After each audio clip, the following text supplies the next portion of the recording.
this is what I believe is a blue star juniper. I just like to reiterate that I'm no expert. This is a learning experience for me, so if you're looking for expert advice, this is the wrong channel. I'm making these videos to document my progress on my bonsais, because it's often hard to remember what you had in mind the next year when there's a bunch of new growth. So I'm just kind of documenting the progress and trying to get some advice, to be honest, from knowledgeable viewers like you. This is zone 5B in eastern Canada, and as far as I understand, and I might be wrong, I can prune this juniper right now and it should be fine. I heard I can prune them mostly anytime during the growing season, but I'm not sure if that's true. If anyone could let me know, that'd be appreciated. But I think for today, I actually am going to do some work on this tree. I'm going to clip off the ends and try to promote further back budding so I can get some new growth further back on some of these limbs, and so that I can get some ramification so that I don't just have straight branches. This way I'll promote branching out and movement and splitting and twisting, and it makes for a much more realistic looking miniaturized tree. So just take a look at this.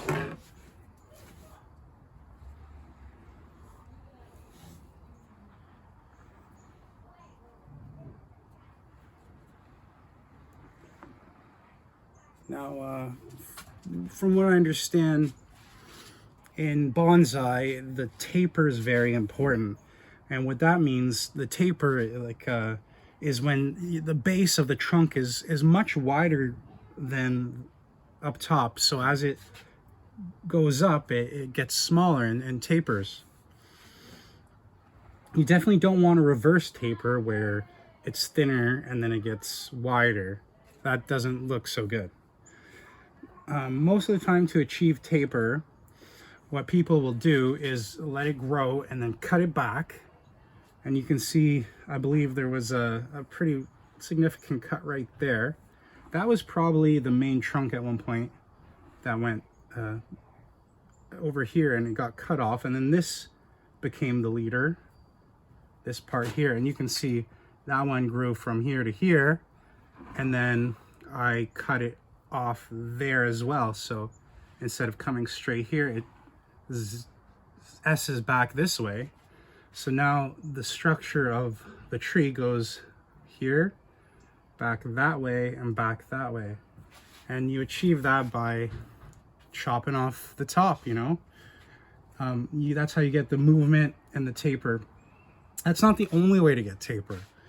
I heard that you can achieve taper as well by keeping healthy, vigorous branching near the bottom, which promotes the growth and the thickness of the trunk beneath it. So, you know, each branch demands a certain amount of sap flow. So the trunk at the base, in theory, should, you know,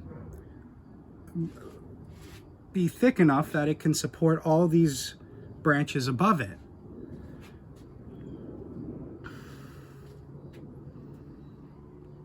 So if you let some of these lower branches grow much bigger and stronger than the ones at the top, the trunk, in theory, should grow much thicker just beneath those branches, and then it won't get excessively thick above that point, because if you keep the top cut back, it won't have as much of a demand for drawing up sap.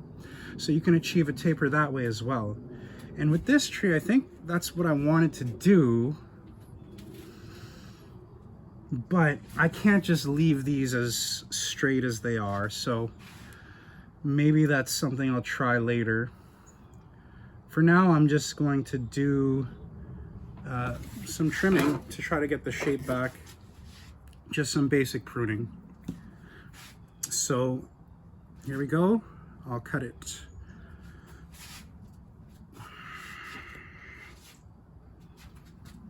I'll cut it here for now.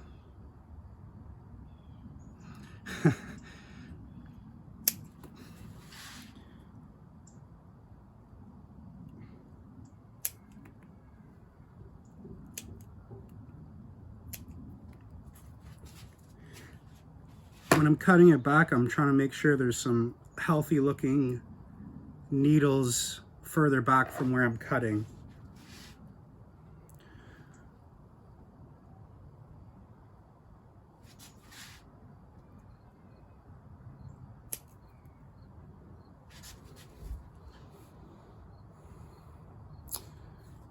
I'm also going to cut some of the downwards facing growth to try to get most of it growing outwards or up.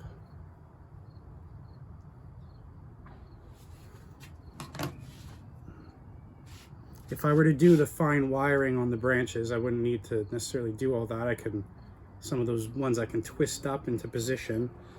But I think I'm gonna try to make a pad here out of this branch.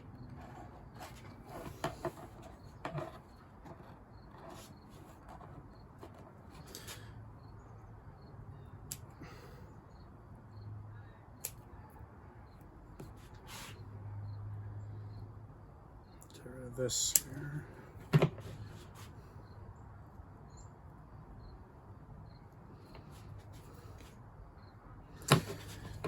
Now, this part goes up into this other branch. I don't want to cut that off. I think that one would be better to wire it down to form the pad. Okay, so I got two healthy ones splitting off here.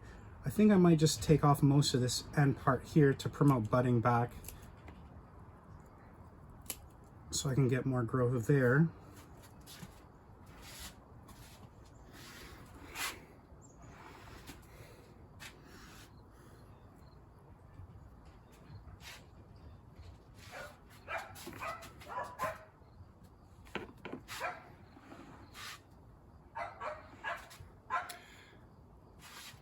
There's a weak branch right here on the inside of this curve.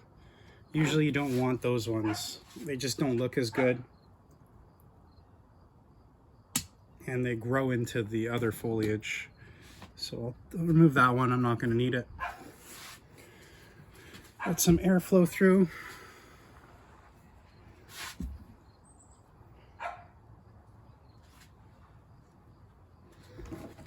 And I'll continue what I was doing, just cutting off the tips to promote budding back.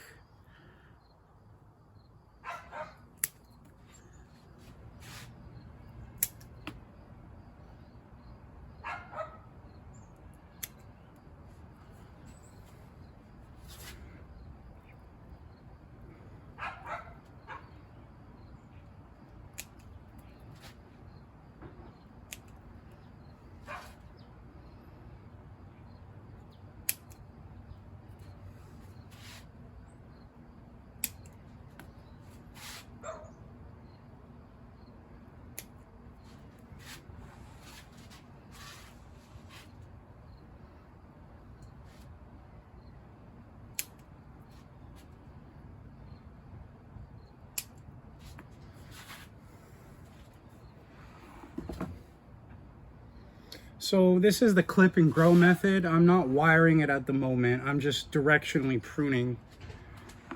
It takes a lot longer to fill in the negative empty spaces than if you were just pull a branch into the right position with wire, but a lot of people say it pays off in the end. You often get a more naturalistic look.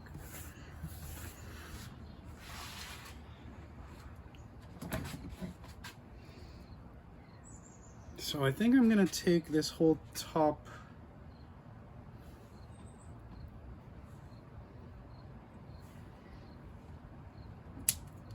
here, this way, and I might have it come back this way. Oh, that would have actually been a good one to keep. Yeah.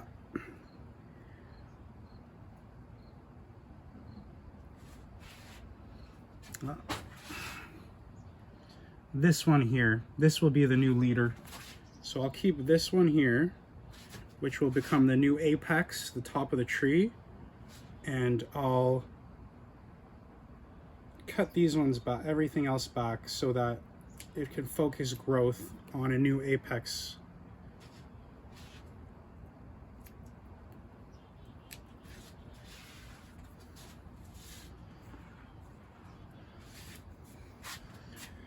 There's quite a lot of growth around the top here, so I'll cut all this back.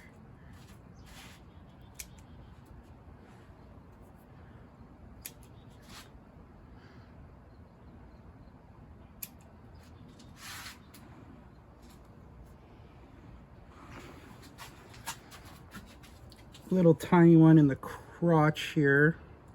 I'll leave that.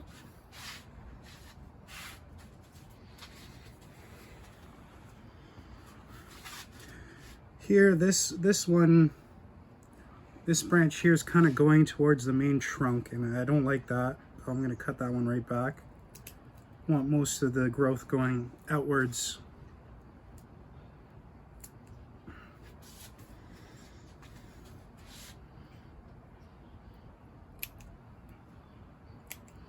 So, once again, I'm a beginner. I'm probably making tons of mistakes. I would appreciate some advice if you have any. Don't be mean. Just, you know, give constructive criticism. That's always great. This is a it's raspberry spinach, I believe it's called. I didn't plant it there. I think a bird maybe deposited the seeds. But I think it's getting a little big. It's ruining the perspective. So I'm going to cut some of these big leaves off and try to get it shrunken down to more of a bush in comparison to the bonsai. You can almost imagine it's kind of like elephant ear, a mini elephant ear plant, just the shape of it.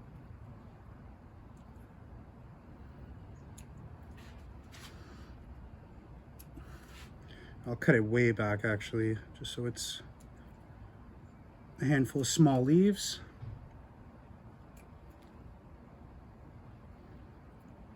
I'll come back in no time. That looks good. I forgot what this is called. They grow it on green roofs. This is a type that grows around here, but it makes some for some good ground cover around bonsais. In clumps, they kind of look like little bushes, you know. So I use them. I also got some kind of, I don't know if this is a moss or some kind of really short plant, but it looks nice. It looks like grass. All right, back to what I was doing. This one in here, a little long, and it's going downwards, so I'm gonna cut. Oop. When I repotted this one in the spring, but the mesh drainage I used at the bottom, I don't think has big enough holes. So next spring I'm going to transplant it once again to make sure I get extra good drainage. Luckily it is in this terracotta pot, which, you know, sucks out the water. So I don't think it'll get root rot, but the drainage definitely could be better.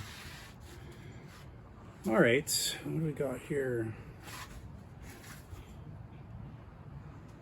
Starting to take shape again. I might trim this back here to get some separation between these two branches and make some pads. Ooh, that's starting to look good.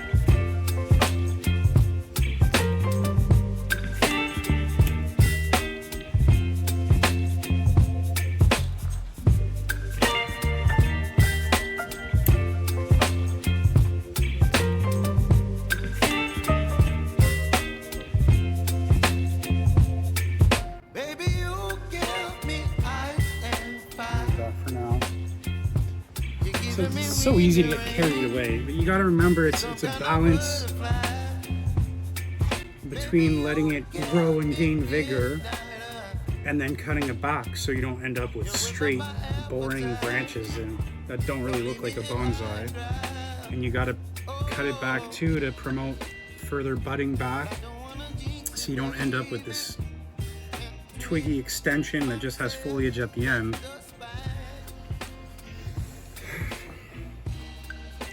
So this was what I'm thinking will be the new apex. So I'll make sure this one gets cut a bit so it doesn't try to compete.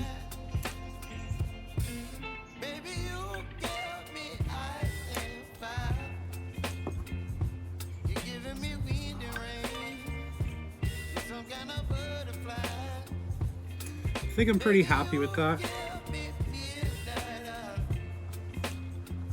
That's all for today.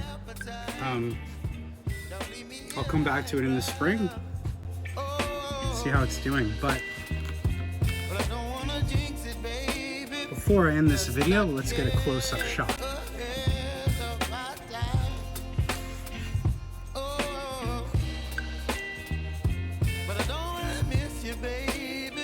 So I often cover the root base with soil.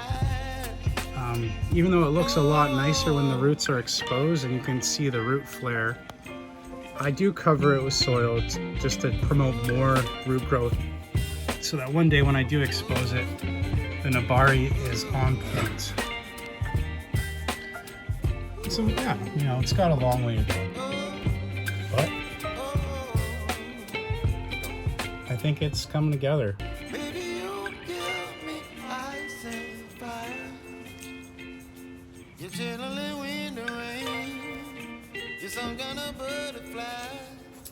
Well, thanks for joining me today, checking out my Blue Star Juniper.